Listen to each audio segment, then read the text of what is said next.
నాడు నీ పెళ్లి అవుతుంటే వెనకాతల కూర్చునంత పొంగిపోయిందే, నీ బొగ్గన చుక్క పెట్టిందే, నువ్వు ఇల్లు కట్టుకుంటే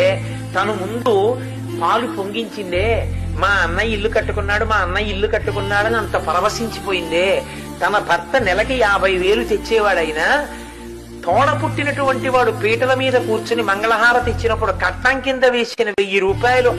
మిగిలిన వాళ్ళతో పంచుకుని తనకొచ్చిన 200 ఎంతో పదిలంగా దాచుకుందే. ఇంత అమూల్యమైన ప్రేమ కలిగి ఇంత ఆప్యాయంగా బ్రతకగలిగినటువంటి వాళ్ళు దేనికి కొట్టుకోవాలి ఇంకా సగటు జీవితం? కనీసం మిగిలిన జీవితం సంతోషంగా కలుసుకున్నప్పుడు అంత ప్రేమగా నీతో మాట్లాడేవాళ్ళు, అంత ప్రేమగా నిన్ను ఒరే ఒరే అని పిలిచేవాళ్ళు, నీతో కూర్చున్నంత సంతోషంగా పలకరించేవాళ్ళు, నీ చిన్నతనాన్ని నీకు గుర్తు చేసేవాళ్ళు, నీకు ఇష్టమైన పాట జ్ఞాపకం పెట్టుకుని ఎప్పటి పాటే మరిచిపోయాను అంటే, అన్నయ్య నీకు గుర్తుందా ఈ పాట నీకు ఎంతో ఇష్టమని, నువ్వు వస్తున్నావని రెడీ చేయించానన్నయ్య అని ఆ పాట పెడితే ఆ పాట వింటూ ఆ చిన్నతనం అవి జ్ఞాపకం వస్తుంటే ఎంత మాధుర్యం.